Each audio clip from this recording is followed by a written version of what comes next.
वालेकुम प्यारे दोस्तों और बच्चों, उम्मीद करूंगा कि अल्लाह ताला के फजलो करम से आप बिल्कुल खैरियत से होंगे। आज बायोलॉजी का इंतहाई इम्पोर्टेंट टॉपिक स्टार्ट करने जा रहा हूं, जो कि है वैक्सीन। अक्सर आपने मुख्तलिफ बीमारियों का जिक्र सुना होगा, काली खांसी है, टेटनस है, या मुख्तलिफ़ किस्म की वबाई दूसरी भी बीमारियाँ इसमें शामिल हैं कि इनके हिफाजती टीके लगवाने हैं या बच्चों को लगवाए जाते हैं, या बच्चों को पोलियो के कतरे पिलाए जाते हैं। ये क्या चीज़ है? ये बेसिकली वैक्सीन होती है। वैक्सीन से क्या मुराद है? वैक्सीन से मुराद ऐसा मादा है जो कि हरारत के ज़रिए हीट कील्ड करके या उसकी ताकत को कमज़ोर करके किसी जानदार के जिस्म में दाखिल किया जाता है।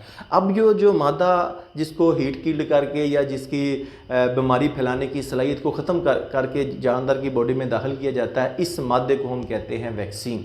अब आप कहेंगे ये है तो पैथोजीन है, यानी डिजीज़ काजिंग एजेंट है। तो प्यारे बच्चों, जो भी बीमारी लगती है बच्चों को, उसी बीमारी के जर्म्स को लेके हरारत के ज़रिए उनकी जो डिज़ीज़ काजिंग एबिलिटी उसको ख़त्म किया जाता है। जब वही मादा जानदार की जिस्म में दाखिल किया जाता है तो वो उस जानदार यानी होस्ट की बॉडी में जाके एंटीबॉडीज़ बनाता है। यानी कि वो जो आप वैक्सीन दाखिल कर रहे हैं वो बेसिकली ऐसी प्रोटीन होती है जो कि एंटीजीन कहलाती है, और जानदार जिस में जाके उसने बीमारी फैलानी होती है, जिस जानदार की बॉडी में आप दाखिल करवाते हैं यानी होस्ट की बॉडी, उसमें जाके वो जो जर्म्स हैं वो क्या करते हैं, आगे से हमारी बॉडी उनके खिलाफ एंटीबॉडीज़ पैदा करती है। एंटीजीन भी प्रोटीन है, एंटीबॉडीज़ भी प्रोटीन है। एंटीबॉडीज़ उन जर्म्स के ख़िलाफ़ लड़ती है, कुव्वत मुदाफ़क़त पैदा करती है, इम्यूनिटी पैदा करती है, जिससे हमारा जिस्म महफूज रहता है। तो आइए अब आपको बताते हैं ये किसने कब ये दरियाफ़्त की। तो 1796 के अंदर एक बरतानवी फिजिशियन था जिसका नाम एडवर्ड जीनर है। उसने सबसे पहले वैक्सीन तैयार की।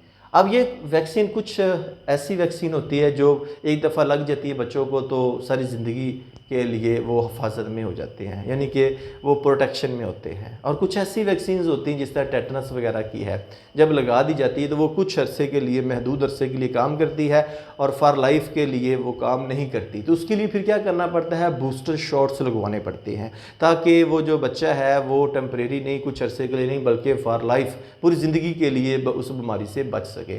तो एडवर्ड जीनर ने इसके ऊपर सबसे पहले काम किया। एडवर्ड जीनर एक बरतानवी साइंटिस्ट था, फिजिशियन था। उसने क्या किया कि infected a young boy with smallpox by injecting pus cell after the boy had recovered from cowpox. Jenner injected the pus cell from smallpox patient into him. The boy did not get smallpox, so it became clear that intentional infection with cowpox protected people from smallpox. This method was named vaccination and substance used to vaccinate was called as a vaccine. अब आप कहेंगे ये तो English में हमें क्या समझ आई है। तो पहले बच्चों 1796 के अंदर एक बरतानवी जो फिजिशियन एडवर्ड जीनर, जैसा कि मैंने बताया है, ने गाय के एक मर्ज गोथन शीतला, जिसको काउपॉक्स का नाम दिया जाता है, के पस सेल से मुराद जो डेड सेल्स होते हैं, लेकर एक नौजवान लड़के में ये इन्फेक्शन पैदा किया। जब लड़का गोथम शीतला से सेहतयाब हो गया तो जीनर ने इसमें चीचक के एक मरीज के पस सेल डाले, लेकिन लड़के को चीचक यानी स्मॉल पॉक्स ना हुई। इससे ये वाजिया हो गया कि काउपॉक्स का दानिस्ता इन्फेक्शन करने से लोग चीचक से महफूज हो जाते हैं, और इस अमल का नाम वैक्सीनेशन रखा गया। और इस अमल में इस्तेमाल होने वाले मादा को वैक्सीन कहा जाता है। अब आपके ज़हन में ये क्वेश्चन आता होगा, mode of action of vaccine के काम करने का तरीक़ाकार क्या है। पैथोजिन के पास जो मखसूस प्रोटीन होती है जिससे एंटीजीन कहते हैं, जब पैथोजिन मेज़बान यानी होस्ट के खून में दाखिल होते हैं तो ये प्रोटीन मुदाफ़क़त का अमल शुरू होने यानी एंटीबॉडीज़ बनाने की तहरीक देती है, और एंटीबॉडीज़ पैथोजिन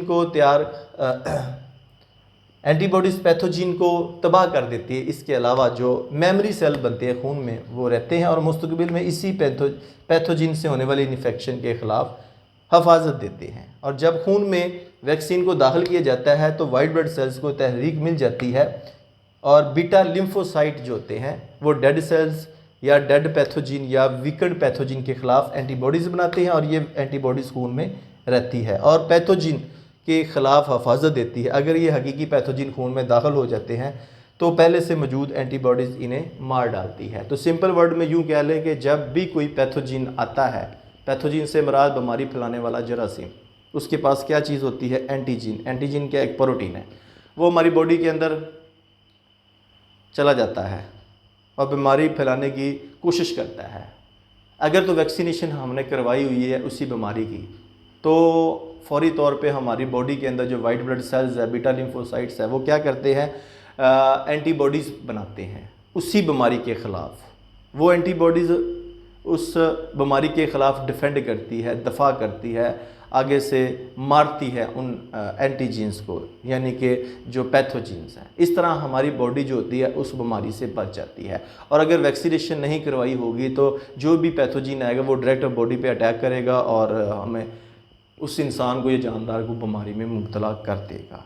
तो याद रखिएगा, बीमारी लगने से पहले वैक्सीन करवाई जाती है, बाद में वैक्सीनेशन का फ़ायदा नहीं है क्योंकि वो उसके ऊपर फिर अमल नहीं करेगी। तो उम्मीद करूंगा कि ये लेक्चर की आपको वाज़ह तौर पे समझ आ चुकी होगी कि वैक्सीनेशन क्या है, कैसे तैयार की जाती है और किस तरह बॉडी में दाखिल करके आगे से बॉडी में इम्यूनिटी कायम की जाती है या इम्यूनिटी पैदा की जाती है। अगर फिर भी आपके ज़हन में कोई क्वेश्चन हो तो इस वीडियो के नीचे कमेंट बॉक्स में अपना क्वेश्चन ज़रूर पुट कीजिए। और अगर आप चाहते हैं कि हमें साहब का तमाम वीडियो रिसीव हो तो इस चैनल को सब्सक्राइब करके साहब बेल आइकन का बटन ज़रूर दबाइएगा ताकि नेक्स्ट टाइम जब भी मैं वीडियो बनाऊँ उसका नोटिफिकेशन आपको मिल जाए और आपने प्ले लिस्ट में जाके साहब का तमाम वीडियो भी देख सकते हैं, केमिस्ट्री, फिजिक्स, बायोलॉजी के प्रैक्टिकल्स की और वीडियो लेक्चर। तो नेक्स्ट वीडियो तक आपसे इजाज़त चाहूँगा। अपना बहुत ख्याल रखिएगा। अल्लाह हाफ़िज़।